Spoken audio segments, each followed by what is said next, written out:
What if I told you that the Maple Leafs are seriously talking about pulling off one of the most complicated, risky, and franchise-altering trades in recent years?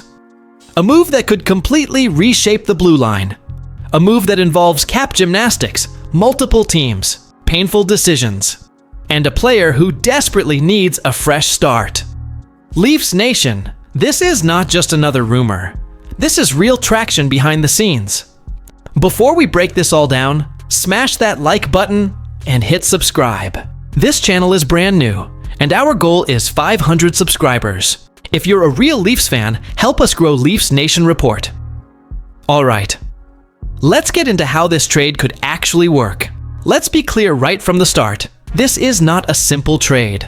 The player involved here is 32 years old, owes $9 million per year, signed for 2 more seasons, and owns a 10-team no-trade list, meaning he controls where he goes. That alone makes this one of the hardest deals to pull off in the NHL right now. And statistically, this season hasn't helped his value. Through 42 games, he's recorded 13 points, while averaging 21 minutes and 37 seconds of ice time, which is second highest among all Devils defensemen. So yeah, the contract is heavy, and the production hasn't matched it this year. But context matters. This player's name has been on the trade market for months. Last summer, he even used his trade protection to block a deal to San Jose. But from everything we're hearing now, the Sharks are no longer involved, and that opens the door wide for Toronto. And here's the key connection: Brad Treliving. The same GM who acquired this defenseman back in 2015 when he was running the Calgary Flames. That history matters. That trust matters, and it's one of the biggest reasons Toronto is even part of this conversation. Right now, the Maple Leafs have about $3.3 million in cap space. Let me repeat that. $3.3 million. For a player making $9. So how does this even work? It only works if Brad Treliving gets creative. Very creative. And yes, some of this cap mess is leftover damage from the past.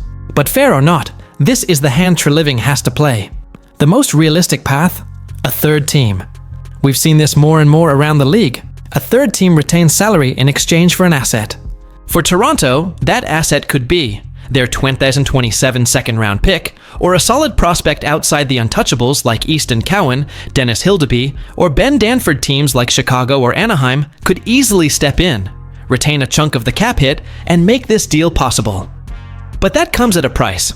Another very real option, Toronto includes Calle Järnkrok and Simon Benoit in the deal. Why does that make sense? Because New Jersey's coach, Sheldon Keefe, has been publicly asking for more emotion and physical energy from his team.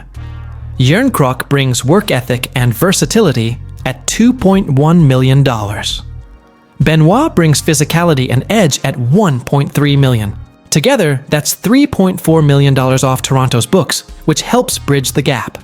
But let's be clear, that alone won't be enough. Realistically, we're talking about Järnkrok Benoit, a mid-level prospect plus a 2027 second-round pick, possibly sent to a third team for retention. That's a lot, so the question becomes, is it worth it? I'll say it. Yes, it's worth it. Look at the situation from the player's perspective.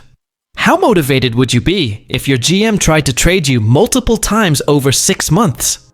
This guy needs a change of scenery. And what does Toronto offer? A right-handed power play quarterback, something the Leafs have desperately lacked since Tyson Barrie.